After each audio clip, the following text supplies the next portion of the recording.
I'm sitting, relaxing in the woods.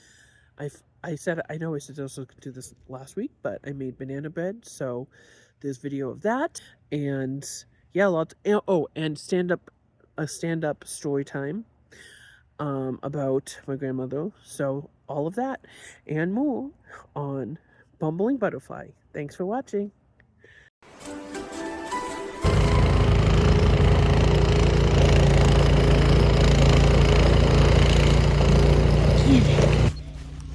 Get it, Rue. Get it. Get it. Get it, get it, get it. Get it, get it, get it. Are you getting it?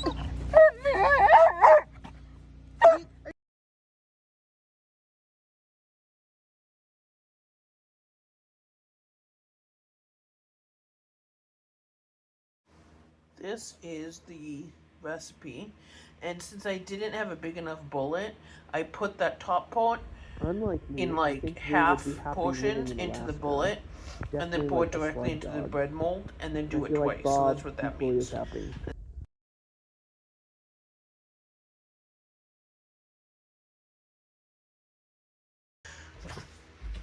That's what it looks like in there. It's very like dark. I should have gotten more footage of me making it, but that is, yeah, cool. It's almost done. 3. Let's try this. Oh my god. It came out really good. Whoa, it's definitely not done. It was really soft. It looks really cool, but it's gonna need a lot longer. So, I guess we'll have to put it back in. I'm getting a fork. And I'm testing it. Okay. That a little bit more. It was too soft at 2 hours, and this is 3 hours. It's a little too, 3 hours, because it was 2 hours, and then I put an extra hour. So maybe I should do like 2.5 hours. Because it's a little crunchy. Let's try cutting into it and see how it tastes.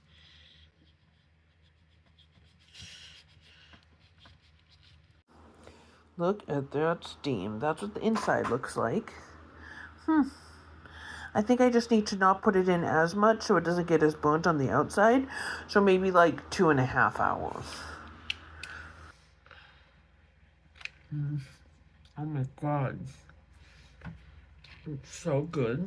Oh my god, I have stuff in my face. It's good. It's funny. Oh my god, it's so good. With some fresh butter on there. It's a very tasty meal this week.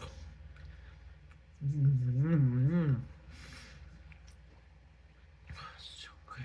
Breakfast for this week. This and this will be breakfast for this week. It's really good. It's in chunks, and then I'm going to have one of those protein shakes. That'll be my breakfast each morning. Look at how nice the banana bread looks. And then I put some plant-based, and that has avocado in it, so there's healthy fats. So I did that sister date with Ness, and this was us doing it. I made a little collage. Those were, see, and the 2 paintings we did together. I made a little collage. So there's that, and then that's the actual painting. That's my half, and that's what it looks like together. And that's the artist that taught the class. Yeah, so I put those up. All right, woo! Oh yeah, so I'm also talking about my grandmother, and kind of how she's left her legacy in my family. A lot of things she's left legacies with, but one of the things a lot of my friends think is the funniest part is the legacy of being pranksters, like really weird pranks. And like everyone always says, like, man, like I would get such an ass whooping if I did that to my parents. Half the stuff that we do to each other, but it literally comes from my grandmother, because like she, grandmothers, they're old, people are worried they're gonna have health issues. The number of times she would literally like play dead and he'd look at the and not, and she'd be like lying on the ground. like, oh my god, and then you'd lean over her and she'd be like, blah.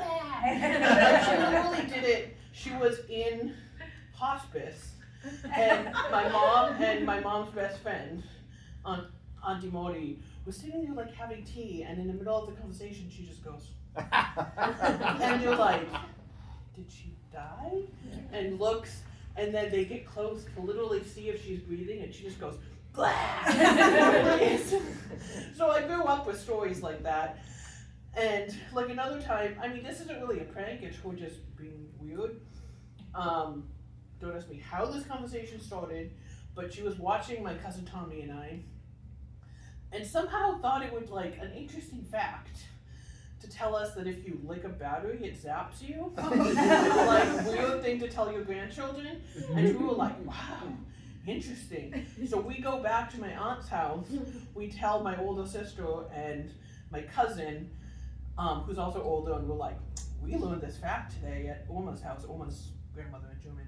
And they're like, let's try this. So we literally like strapped down my cousin and we're like, let's try this. But like, like Frankenstein style, like strapping him down.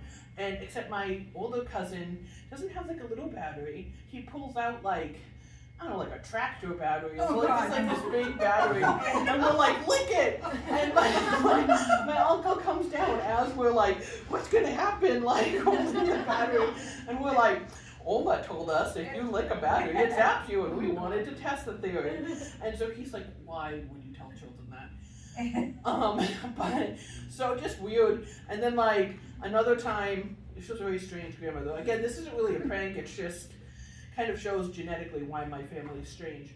But like my cousin Tommy and I, being brats, didn't feel like helping out in the yard like we were supposed to be. So we hid in like this little kind of hidden area where she keeps all of her big trunks. She, traveled to a ton of countries, and she had trunks full of cool treasures from different countries. And so we're like, let's just hide in there and we'll go treasure hunting. And we found like an old canvas bag that, like Omi people have, full of machete-style knives.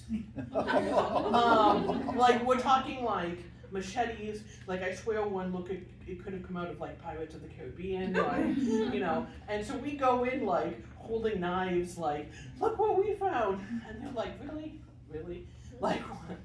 But and so yeah, so there's kind of a legacy of that in my family of just being strange. And my favorite story involves me. We were living in a basement, well, a house was being built that we were going to move into, and my mom had to run errands, and she,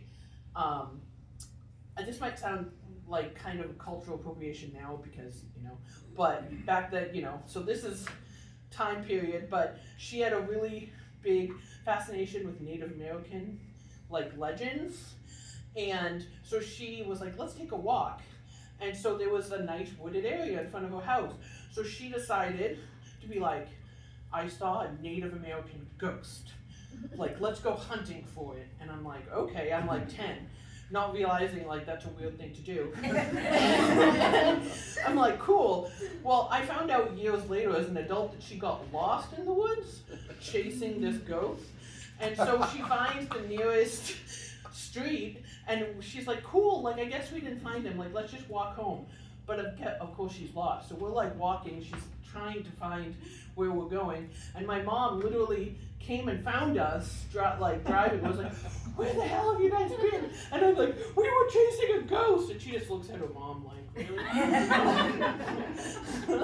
But, yeah, and like, I think the epitome of all of it was when she passed away when I was a freshman in college. And she, at her, I don't even want to say like funeral because it was a funeral, but celebration of life. We had a chance where people could go up and tell stories, and she had said specifically, like in her instructions, don't be sad. Like I want it to be a happy occasion. And I'm like, okay, well, But people got up and told funny stories of like how weird she was, and everyone was like laughing at this funeral. It was just kind of a cool event, and then we all went out for margaritas afterward. So that was fun, you know, even though we all missed my grandmother. But that was kind of the biggest legacy she left, because my family loves to prank and just kind of do weird shit to people. And like we, at my parents' office, who's all my family, like my cousin, my sister, her fiance, like everyone's family, except for the one guy that's been there for 20 years, that's basically family. Okay. But some examples of the pranks. We left crickets in someone's office. We glued down everything on my mom's desk. I pretended to be a stalker and emailed my mom and was like, I'm following you. And like just weird shit like that we did over the years. And like I pretended to be an old classmate of hers and was like, I really want to meet you again. And she's like, who is this person? And so yeah, everyone thinks my family is weird, but it's definitely genetic, I guess you could say. So, thank you.